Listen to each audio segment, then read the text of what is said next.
Congressman Ted Lieu of California. He, too, is a member of the Judiciary Committee, and he joins me now. So, Congressman Lieu, before we get to that, I want to ask you about the news we've just learned that the Attorney General will not appear before the House Judiciary Committee. Was it worth it for Democrats on the committee to vote to have staff attorneys questioning when that appears to be the reason the Attorney General isn't going to come? Thank you for your question. Let me first say I'm not surprised that Bill Barr doesn't want to come tomorrow to the House Judiciary Committee hearing after his disastrous performance today in the Senate. He admitted openly to Senator Kamala Harris under oath that he had not read the actual evidence in the Mueller report. So I'm thinking he just needs more time to read the actual evidence before making stuff up.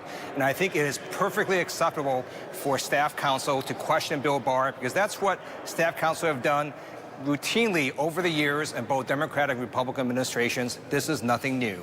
But by insisting that staff members, staff attorneys have the chance to question him, the entire committee, all the members of the committee now miss an opportunity to question him. My question is that worth it?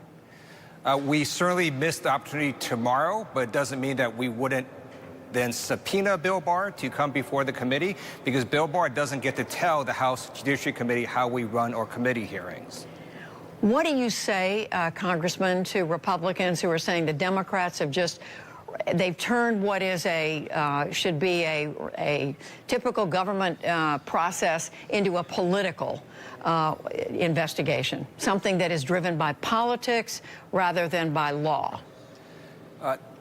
They're absolutely wrong. We're just trying to get the facts. So we just want the unredacted Mueller report. And during Watergate, the special prosecutor issued a similar report. The White House tried to suppress it using the same grand jury secrecy rule that Bill Barr is citing, and the D.C. Circuit Court of Appeals held for Congress. So we just want to get the information, and we just want Bill Barr to be able to come and testify before us and get questions asked by staff counsel the same way that other witnesses have been questioned by staff counsel. Well, in connection with that, some of your Republican colleagues are saying that the House Judiciary Committee proceedings are now basically operating like an impeachment inquiry than a Judiciary Committee proceeding.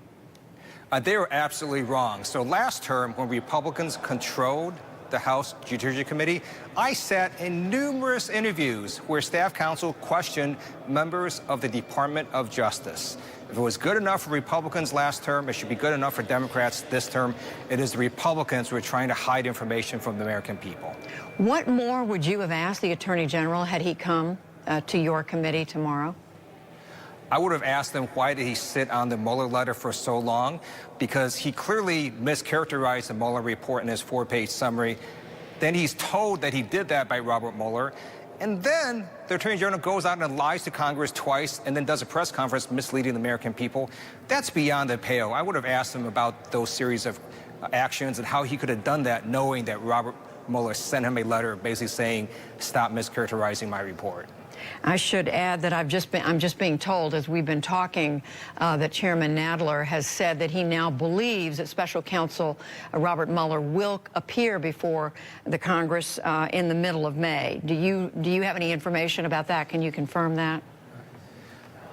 I don't know the specific date, but I know we have been asking Robert Mueller to come before the committee. There's no reason that he shouldn't come or wouldn't come, because prior special counsel and special prosecutors have come before Congress. And again, this is just normal fact gathering that we're trying to do, and it's Republicans in the White House that have openly said they're going to try to stop Congress from getting the information that we can have and share with the American people.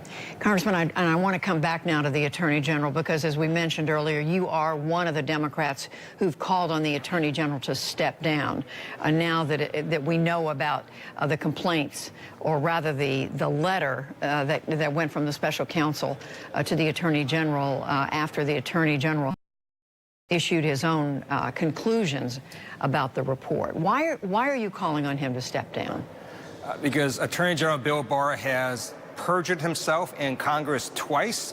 He had the Mueller letter, and then he testified in Congress, both in the House and the Senate, when asked direct questions about whether Robert Mueller agreed with Bill Barr's conclusions and whether Bill Barr had any knowledge about why staff members of the special counsel's office would be upset with his characterization. In both cases, he basically answered no, and he was lying in those cases. He also misled the American people, both with his press conference before we ever read the Mueller report and with his 4-page inaccurate summary.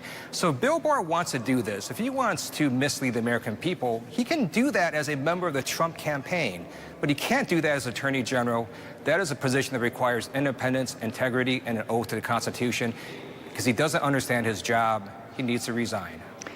But as you know, that's very unlikely. So what can be done? Is this just one of those calls that members of Congress make that don't go anywhere? So we're looking at different tools and different options. And as you know, it is a process. We hope that through, if he does not come before the committee, we issue subpoena, and he doesn't, then we can start contempt proceedings. There are ways we can try to get him to behave more in line with what an Attorney General actually should do. Congressman Ted Lieu, who is a member of the House Judiciary Committee. Congressman